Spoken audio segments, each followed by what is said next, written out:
Teori kognitif sosial dikembangkan oleh Albert Bandura, seorang psikolog asal Kanada. Berbeda dengan teori belajar behavioristik yang hanya menekankan pada stimulus dan respons, teori kognitif sosial memandang bahwa proses belajar jauh lebih kompleks. Manusia tidak hanya belajar dari pengalaman langsung, tetapi juga melalui pengamatan terhadap perilaku orang lain serta akibat dari perilaku tersebut. Konsep ini dikenal dengan istilah observational learning dan modeling, yang kemudian menjadi dasar teori kognitif sosial. Salah satu bukti kuat teori ini adalah eksperimen boneka Bobo yang dilakukan Bandura pada tahun 1961. Dalam penelitian itu, anak-anak diperlihatkan orang dewasa yang bersikap agresif terhadap sebuah boneka mainan. Hasilnya, anak-anak yang mengamati perilaku agresif tersebut kemudian menirukan tindakan serupa terhadap boneka. Temuan ini membuktikan bahwa manusia dapat mempelajari perilaku tanpa harus mengalaminya sendiri, cukup dengan mengamati. Bandura menjelaskan bahwa proses belajar melalui pengamatan terdiri dari 4 tahap penting. Pertama adalah attention, yaitu individu harus memperhatikan perilaku model dengan sungguh-sungguh. Kedua adalah retention, yaitu perilaku yang diamati disimpan dalam memori agar bisa diingat kembali. Ketiga adalah reproduction, yaitu individu mencoba menirukan atau mempraktikkan perilaku tersebut.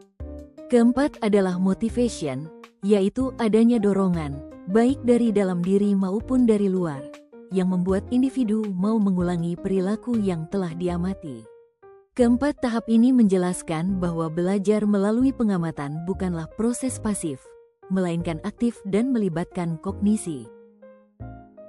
Bandura merumuskan beberapa prinsip utama dalam teori kognitif sosial.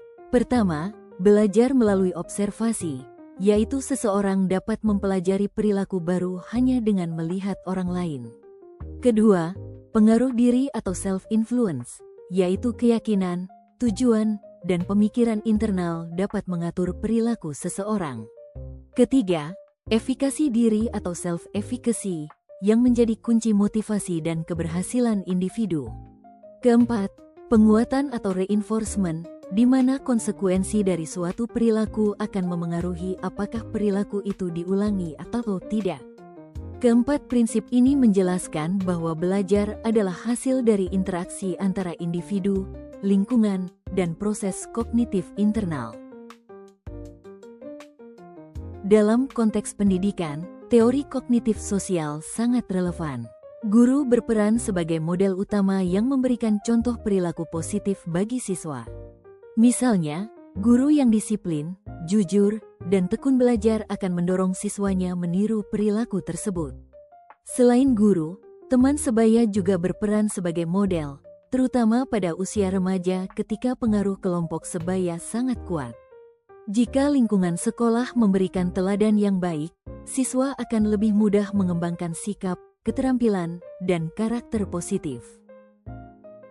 Agar teori ini dapat diterapkan dengan efektif, guru perlu melakukan beberapa strategi. Pertama, guru harus mampu menarik perhatian siswa agar mereka fokus pada model yang ditampilkan.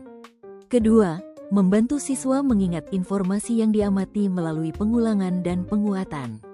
Ketiga, memberi kesempatan bagi siswa untuk mempraktikkan perilaku yang diamati.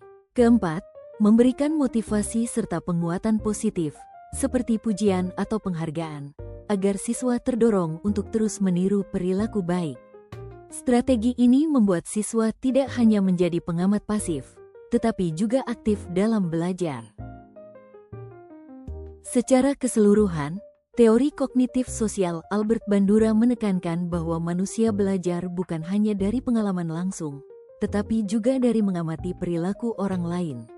Proses ini melibatkan perhatian, ingatan, reproduksi, dan motivasi, serta dipengaruhi oleh self-efficacy dan penguatan. Dalam pendidikan, peran guru dan lingkungan sangat penting sebagai model yang ditiru siswa. Jika teladan yang ditampilkan baik, siswa akan berkembang menjadi individu yang disiplin, percaya diri, dan berkarakter positif.